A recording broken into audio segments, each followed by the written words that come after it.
Good afternoon to all of you. Myself, Anand Singh Fateh Singh Patil, Chemistry Department, Arts, Commerce and Science College, Nawapur. So here I'm here to discuss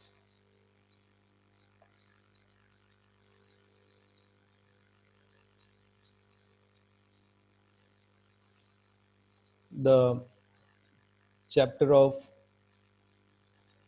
Basic Quantum Mechanics, General Introduction. These are my views towards this topic. You may agree with that or you may disagree with that.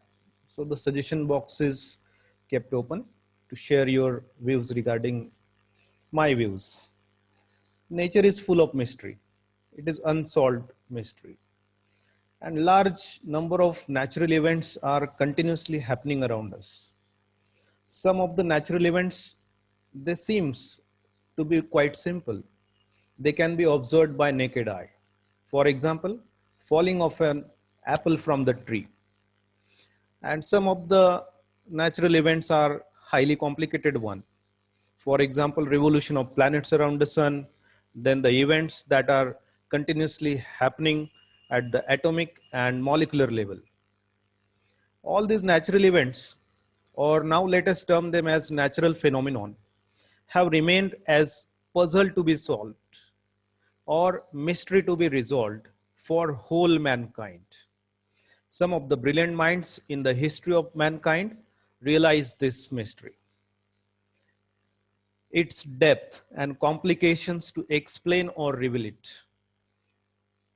Some unknown Greek philosophers in the ancient times, Aristotle, Darwin, Galileo Galilei, Newton, Laplace, and so many in this series, we can name them, that they tried to solve these mysteries.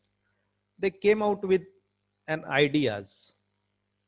They tried their best to provide explanation to these natural phenomena scientifically.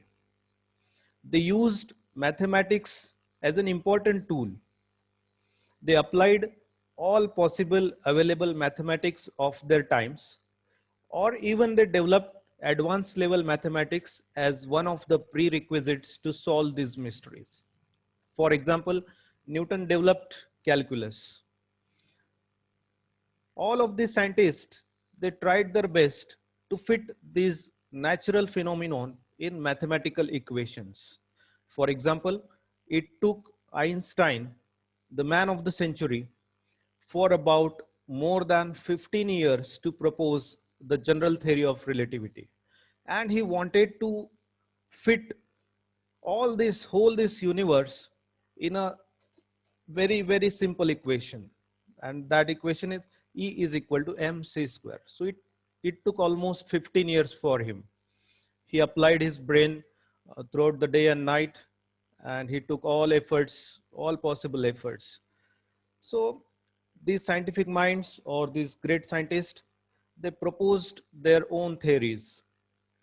Their theories were tested with all available logical approaches and all available experimental tools. Some are still in the experimental phase or yet to be proved.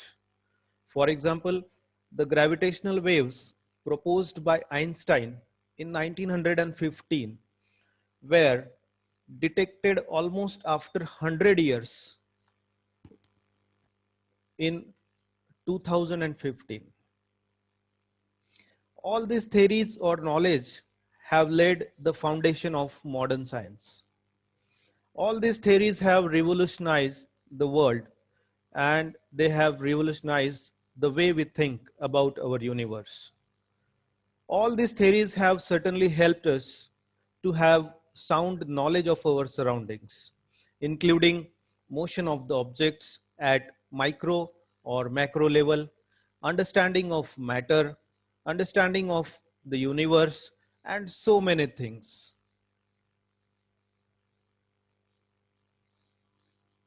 But the question is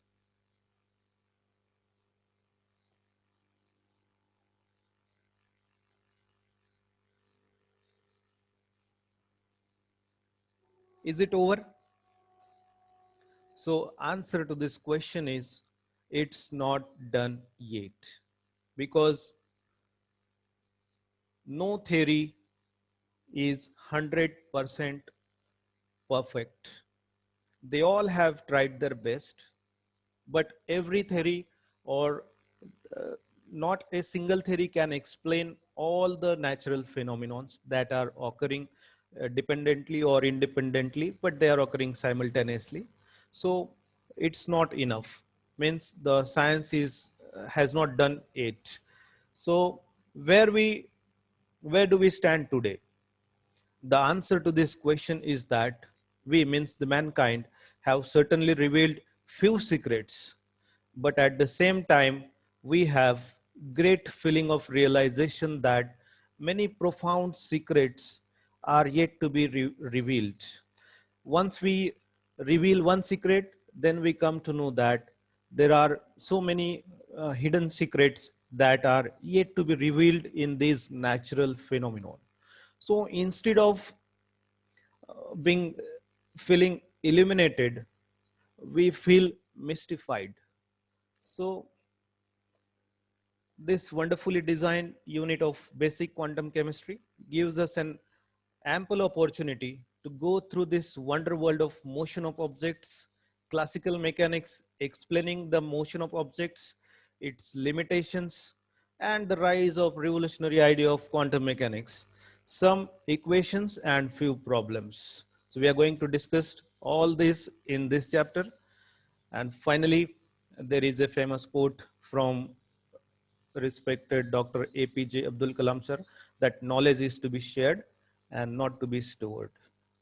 So thank you for your patient listening,